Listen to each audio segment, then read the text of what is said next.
All right, good afternoon, everyone, and welcome to our webinar today on the emerging strategies that businesses are using to close their cyber gaps. So we might just wait a few more seconds as people are probably still jumping in. I see the participant numbers going up. But hopefully just about everybody is here and they'll be jumping in shortly. So we're just gonna get moving today. I think we got some great content for people, and hopefully you have some good takeaways that you can go back in and implement within your own business. So today I am going to be joined by Jeff Auerbach from Huntress, and Huntress is one of our security partners. They're one of the largest security companies in the world. So he's going to be providing some great info. If you don't know me, I'm Michael Shagru, president of Pace Technical. And we are just going to keep moving. I think a lot of the people on the call here know who we are at Pace, but if you're unfamiliar, we're in business a little over 20 years. Our primary services are proactive managed IT support, managed security, managed cloud services. We're an ISO 9001 business, and for the last 7 years, been a great place to work in Canada. If you look at our little visual there on the left, you know, how generally I describe us to people. You know, we provide those basic IT elements and support elements that pretty much any other company you might speak to is going to provide all those reactive and basic services, but most people want to work with us for what's on the bottom of that visual there, the proactive services. So if we haven't had a conversation in a while, or you're interested in having a conversation or getting a second opinion, you know, reach out to me. I'd love to have a conversation and kind of fill you in a little bit more about Pace and what we're doing here. If you've attended our previous webinars, welcome back. If this is your first, welcome. But if you've missed any of our webinars, they're all accessible on our website. Just go to the media drop-down under webinars, and you can access any of these. Lots of good content on cybersecurity, Microsoft products training, Teams training, you know, lots of great content. So go ahead and have at it. But here's our agenda for today. Wanted to start by just talking about, you know, the typical cybersecurity scenario that I'm seeing that businesses are implementing today. Maybe you'll look at how some of these cyber attacks have changed over time, and then identifying some of the gaps that we see in a lot of businesses with their approach to cybersecurity, and then how you can, you know, fill those gaps, and talking about some of the tools and strategies that can help with filling those gaps along the way. And as usual, we'll end it all with Q&A. So I'm not going to spend a ton of time. You can look at some of my previous videos or just Google cybersecurity to get filled in on a lot of the latest of you know, what's going on. But I'm never that person that's going to be on here trying to fear monger about all the stuff. I think everybody is aware of how dire the situation is with cybersecurity, but I'll just, you know, talk about this one. This is a 0-day vulnerability which occurred or was discovered last week. And by 0-day, if you're not familiar with the term, it just means somebody discovered this vulnerability and there isn't really any kind of a fix or patch available. So probably a lot of IT people and teams scrambling as of, you know, last week to, you know, turn off services and do some other tactics to try and combat this thing before it affected anyone. But I mean, it's a pretty big deal because it came in basically through Word. So be extra vigilant about any emails that you might get with Word attachments for the next little while. But this was a pretty malicious one, and it was able to execute commands and all gotten through Microsoft Office products.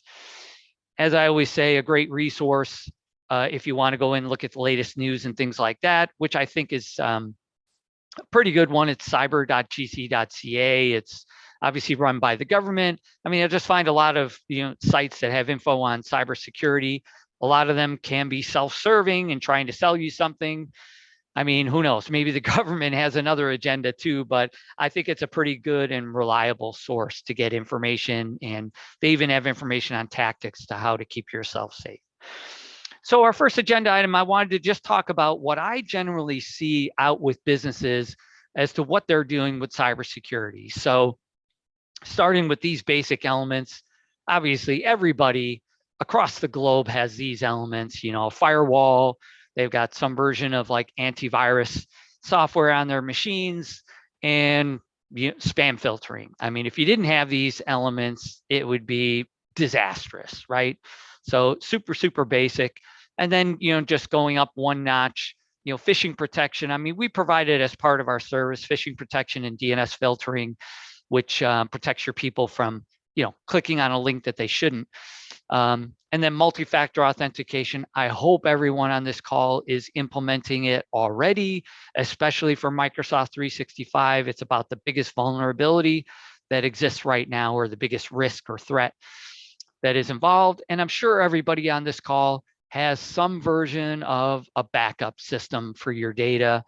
Maybe not to the extent of having a disaster recovery and or business continuity solution like we provide with our service, but let's just suffice to say, everybody has some sort of a means of backup.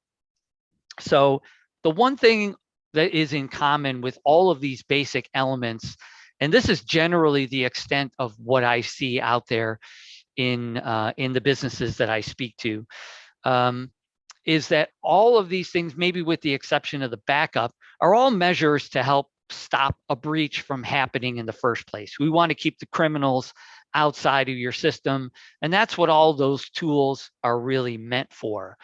However, maybe and this was absolutely necessary and probably really good up until maybe at least a couple of years ago, when a lot of the landscape started changing with how criminals are, executing their attacks.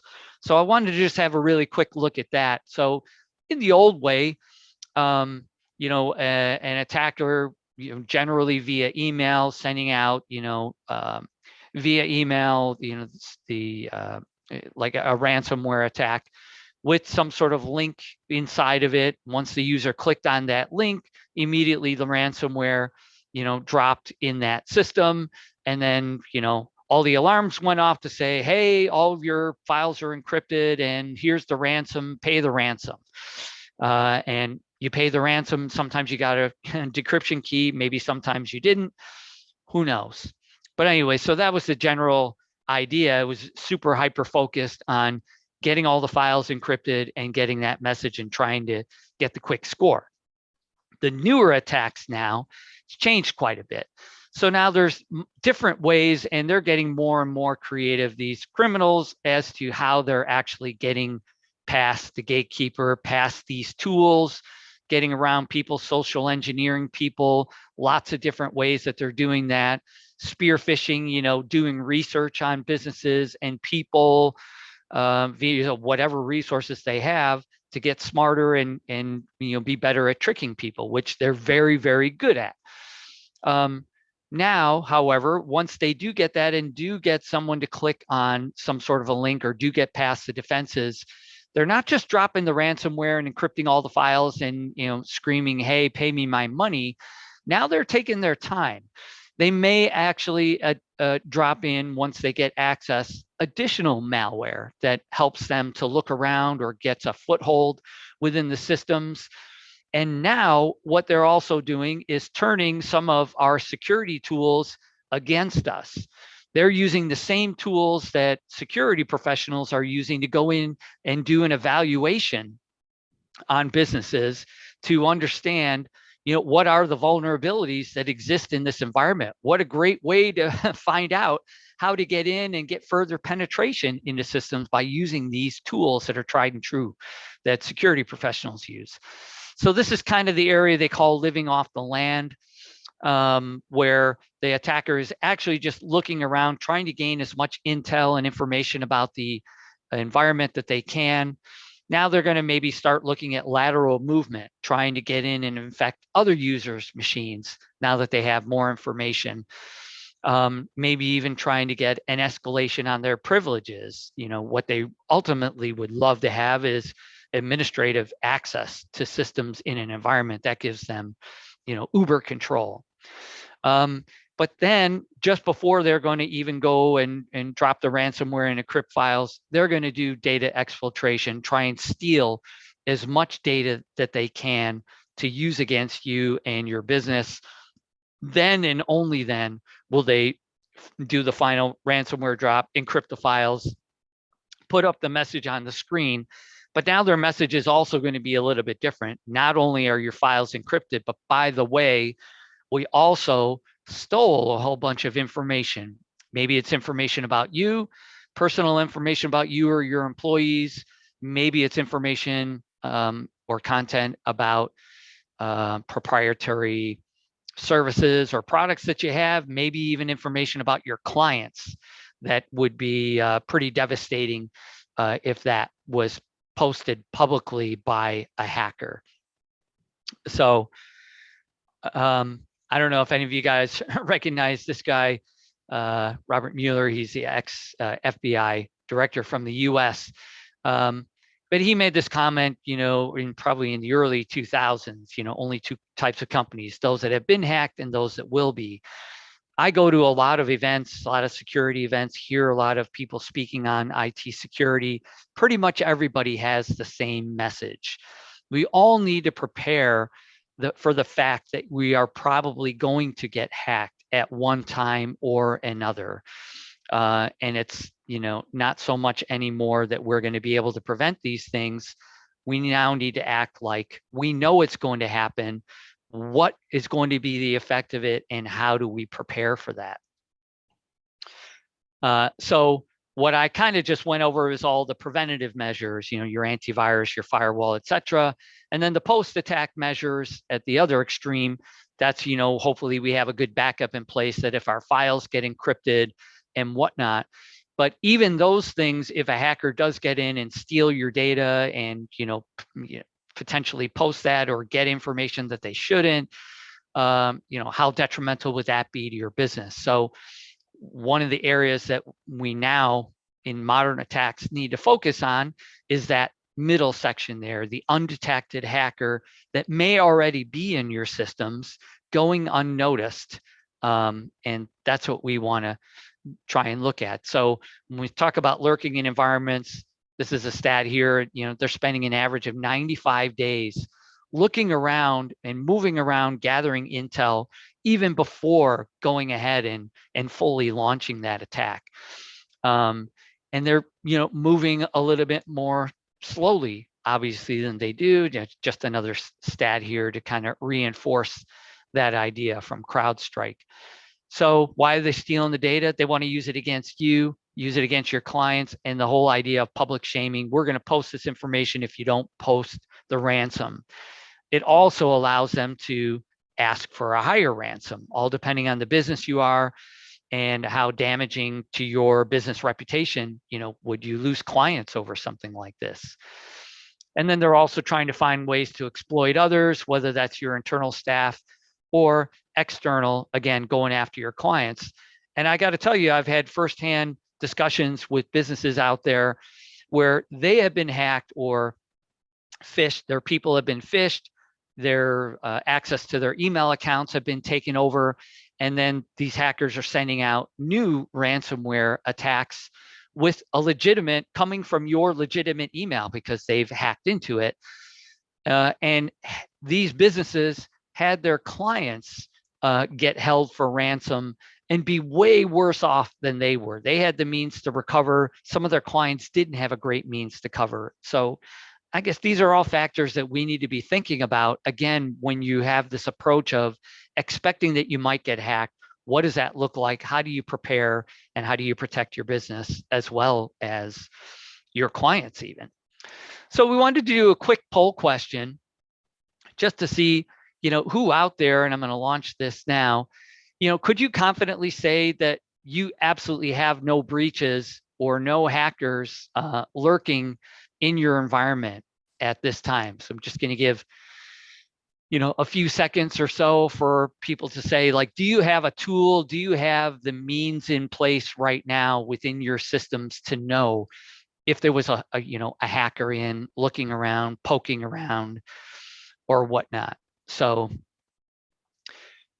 and we'll just give it a couple of more seconds here to see some of the responses come through, but it is kind of what I expected. And I'm just going to share the results right now. We may or may not have all the results in right now, but as you can see, it's pretty overwhelming. Nobody really has that means of knowing what, if somebody was in there right now. So that's good, because that's one of the big focuses of the webinar today. So I'm just going to keep moving along here. So here's the biggest gaps that we've identified, and I'm just narrowed it down to 2. I'm sure there's a lot more if we were to get very granular, but I want to keep things really zoomed out here and just focus on a couple of the things that I think can make the biggest impact in your business. So the first biggest gap, obviously, is a lack of proactive process around security. When you have this in place, it definitely enhances all these preventative measures. So yes, we do need to prepare for the fact that you are going to get hacked. However, we don't want to ignore these tools and these perimeter defenses and these preventative measures that we have in place.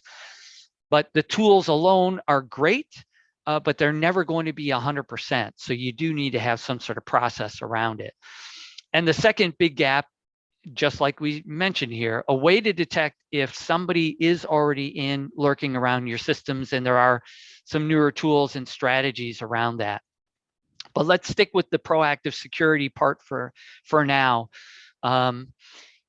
I think this is really the most critical part of any security strategy.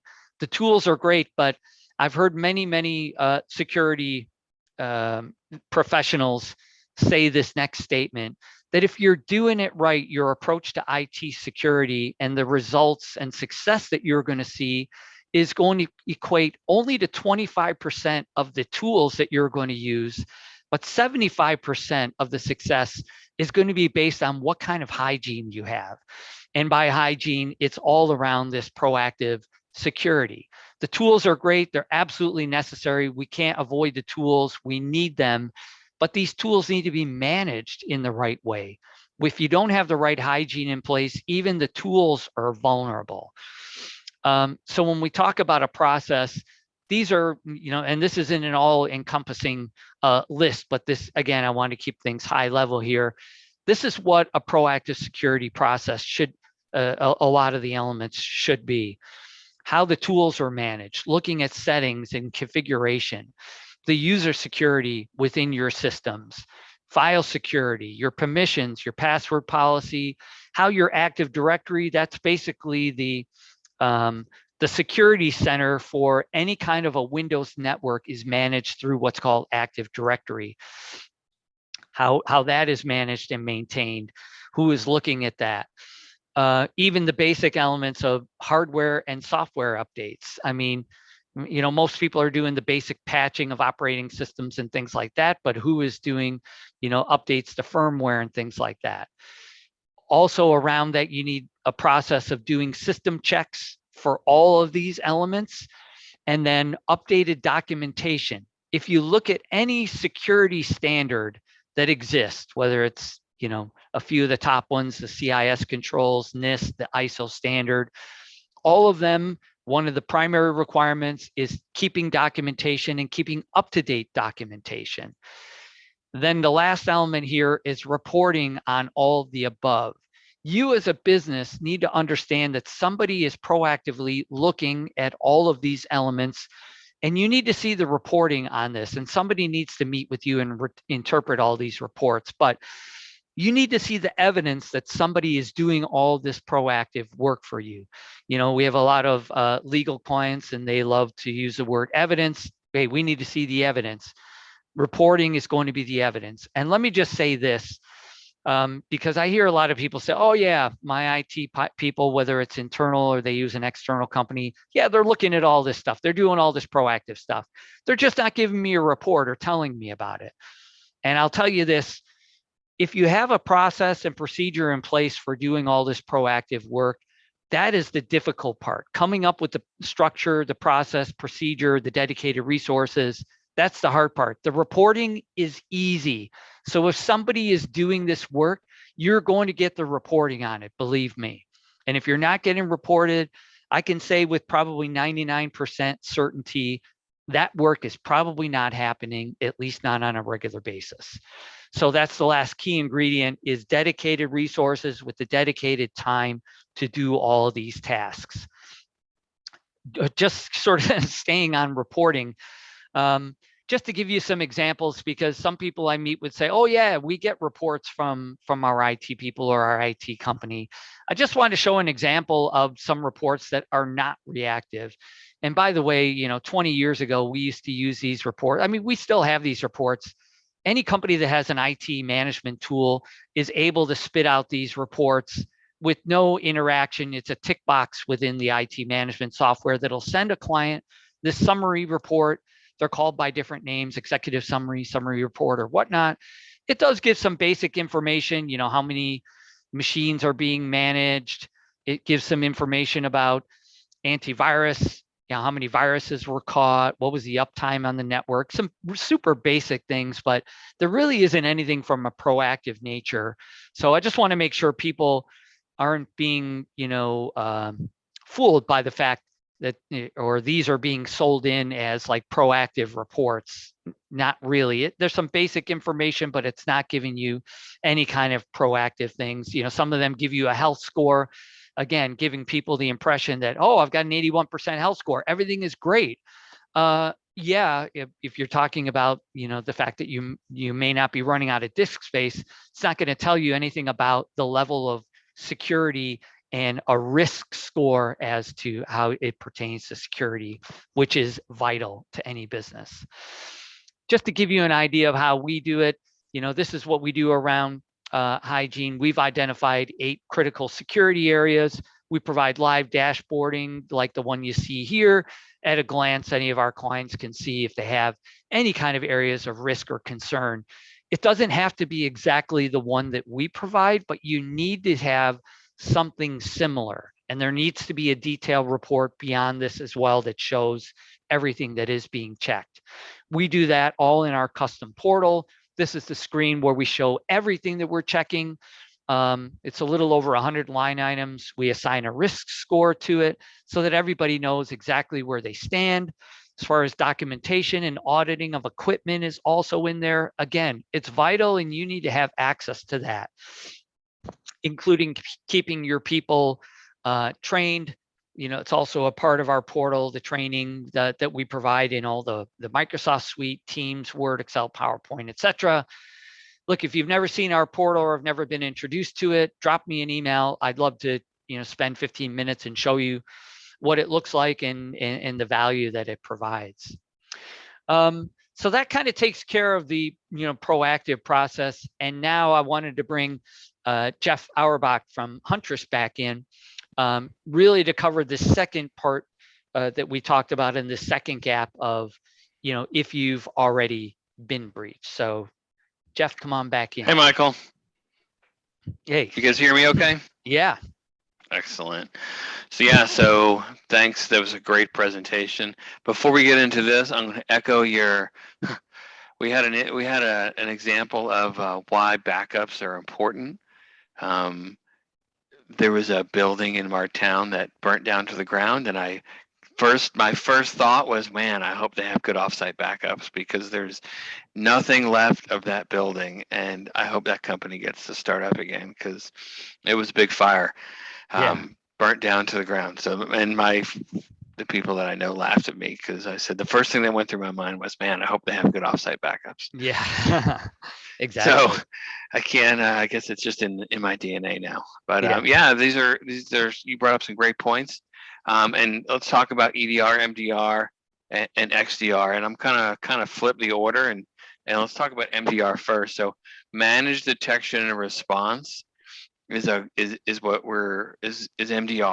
So MDR means you have a team that is reviewing your systems and reviewing alerts and responding to them, whether they be responding to them directly or whether they be sending alerts to the PACE technical team on how to remediate, said footholds or persistence. That's really what MDR is. It's a managed detection and response. Now, EDR is endpoint detection and response. EDR is a level up, so you need to have some more insight into what's going on in the active endpoint versus just alerting on some basic things. EDR is a step above managed detection and response. And then XDR. XDR is when you wrap in more than just the endpoint, when you're wrapping in your servers, potentially your Office 365 environment, any kind of, pretty much XDR is taking your entire environment as a whole and detecting and responding to it.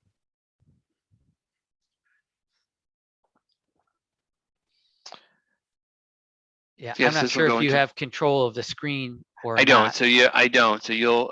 That's fine. You can advance as we need to. Yeah. So yeah, this again is managed detection and response. You'll hear it referred to. You can go to the next one. Yeah. It's again an intelligent approach.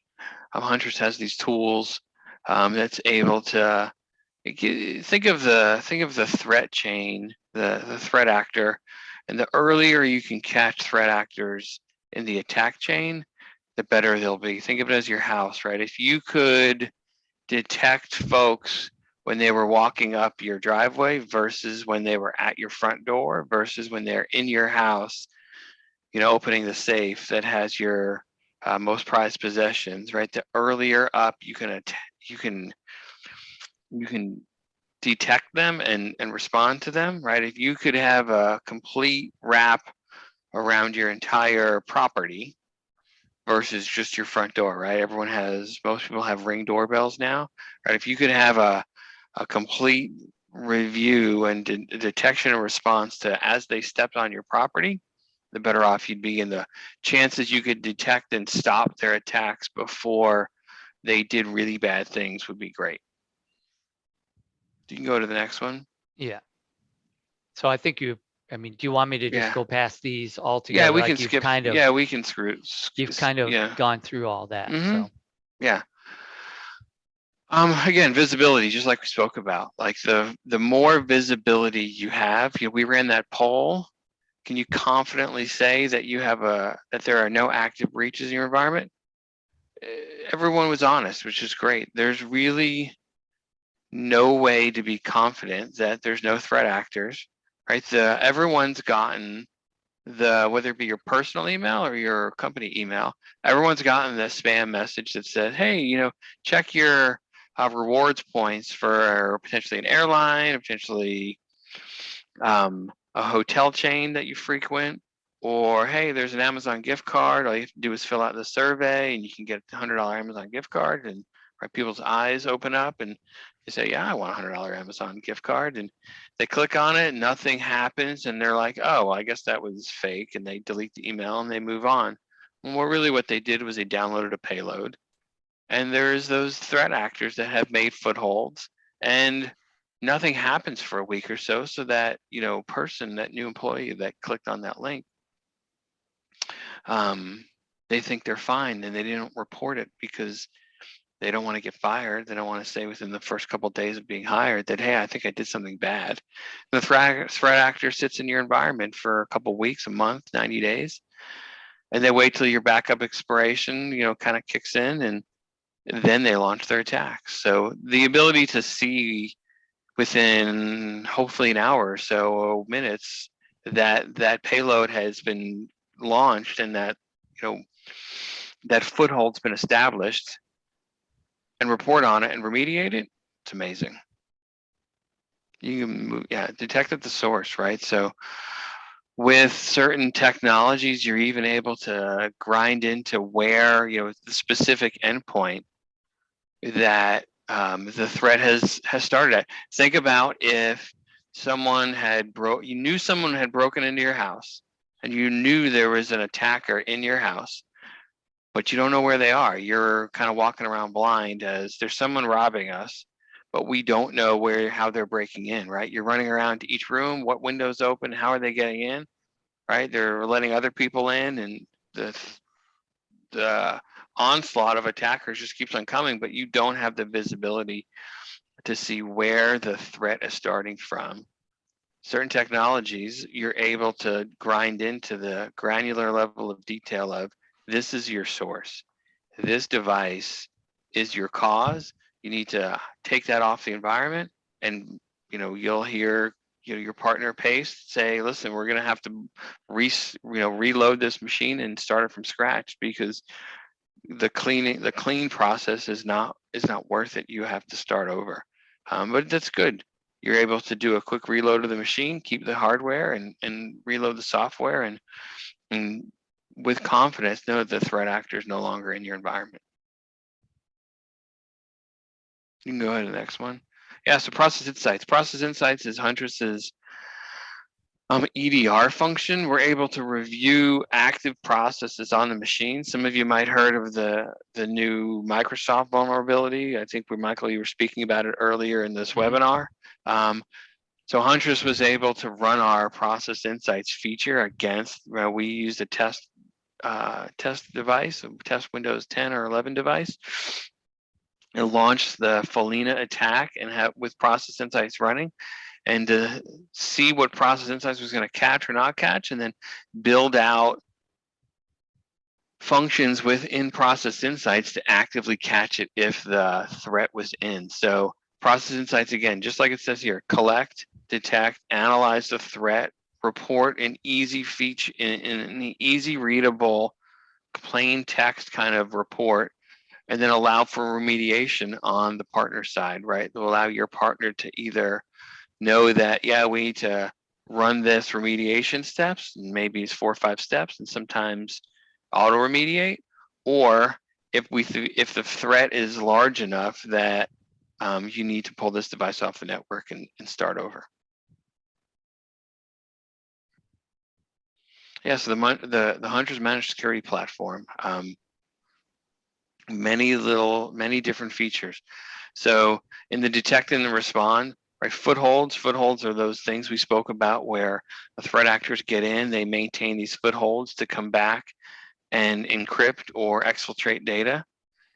Canaries, ransomware canaries is, we stole the term from long ago when the miners would bring canaries in to see if the gases were going to kill them, and the canaries would go first and they'd know to get out.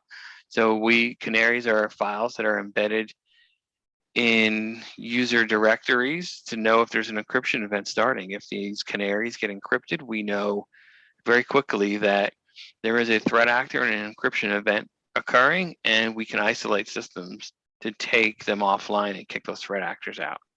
Process Insights is just what we spoke about, where we're able to actively review processes running on machines. Soon to roll out is this Network Insights feature, which will allow Huntress to detect lateral movement within an environment. So if we see a threat actor trying to gain credentials or move laterally, we'll be able to see and report on it. The managed antivirus feature that you see in the front of this is in the protect like slot, is leveraging the Windows Defender feature that Microsoft is injecting a ton of energy into to make it best in class. And Huntress gives you a free console to be able to manage and run that, and then allow our 24/7 threat ops team to be able to ingest those alerts and classify, things that are not malicious or not needing remediation, and to then classify known malicious attacks and be able to report on them faster, leveraging our entire 1.5 million endpoints. There's another feature called External Recon that you'll hear about or see that allows us to see open ports at a firewall level. So you can early on detect that, hey, there's a problem here. a potential threat actor can get into, your threat vector, your landscape is a little more at risk, and to be able to remediate before it's been exploited. Threat operations, right? So my team sits kind of on a partner success team to be able to work with our partners, but the folks really doing the work are our threat ops team. So Huntress staffs a 24/7 threat ops team, most of them based out of the US. However, we have a team in the UK and a team in Australia that are all Huntress employees that are constantly 24/7 responding to all alerts that come into the Huntress portal. This isn't an outsourced team. This is all Huntress employees. They are 100% security focused. They are best in class, and you can know with confidence that that we do some classification, but anything that comes in that's not already been pre-classified as non-malicious comes in. It gets eyes on glass and a human level review of that threat. And if it's responded to on a critical level, then that threat ops team has the ability to use that host isolation feature and kick that threat actor out. And whether it be an individual device, multiple devices, or if we feel the threat actor has enough command and control, then we've been enabled to isolate an entire environment so that we can, with confidence, say that we've kicked the threat actor out of your environment. So Jeff, let me just, well, first I'll say to, any PACE clients that are on this webinar here today, we're already using Huntress in your environments, and we have some plans to roll out some of the newer features within Huntress and kind of roll things out on a much larger scale. But just to recap for people, in which area would you consider Huntress, EDR, MDR, XDR, and in that sphere? Yeah, so Huntress sits in the EDR and MDR space. Yeah. It will soon leverage some other features to get into the XDR space, but Huntress sits in the EDR with our process insights feature, and the MDR space with our threat ops team reviewing everything.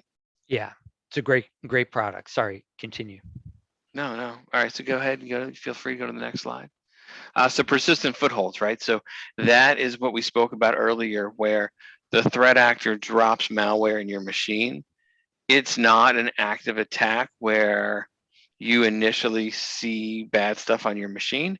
It's sitting and lurking in the background, collecting data, reporting back, or just planning an attack later on, knowing that, hey, if we do this immediately, they're just going to restore and kick us out, that we need to wait until their backups have kind of gotten expired. So as they restore, we're still here, right? So that's where the persistence comes in.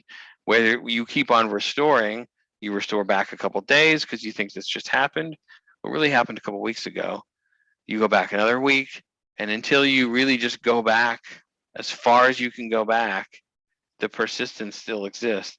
Now, luckily, Huntress is able to see most persistent footholds and be able to clean, where you can restore that earlier backup and then do a cleanup of the footholds and knock them out before they've been around for a long time. Yeah, so ransomware, canaries, managed AV, and external recon we've kind of covered. So feel free to go through this. All right, so yeah, that was awesome. So just kind of recapping everything that we've gone through, like me, if you take the advice of all the security professionals out there, have to change our mindset to expecting a breach and then acting accordingly. What would you do? Thinking about, what is the threat to your business and the risk to your business, and then trying to, close in on these gaps that we've identified. So like I said, tools are a necessity, but tools alone won't provide enough protection. You need to have a proactive process in place to manage those tools. And by the way, those will harden those tools and make them your perimeter defenses much, much stronger. But You absolutely need that proactive process in place, but you need all the elements that go along with it. You need the reporting and the evidence that actually somebody is doing that for you and what the results are. And somebody needs to, be constantly looking and auditing your environment and letting you know where the risk levels are in speaking in plain language to you about those risks. And then lastly is considering an EDR solution. Again, if you're a client of PACE, we are already utilizing, Huntress, which is that combination of the EDR and MDR solution, but definitely something in place to protect and minimize the damages of a breach, especially if once you've kind of gone through that evaluation phase and understand what kind of damage something like that could do to your business, to yourselves, to your clients, your employees, or whatnot. This is definitely a solution that does help close that gap, but it's a pretty big gap right now that exists.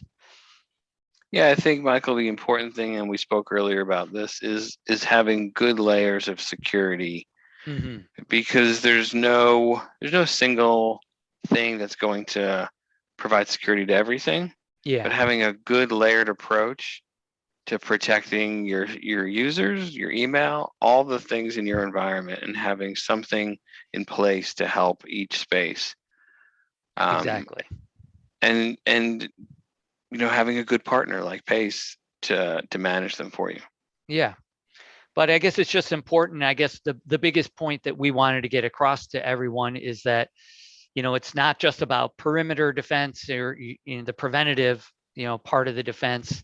And it's not just about how you fix things and put everything back together after a breach happens.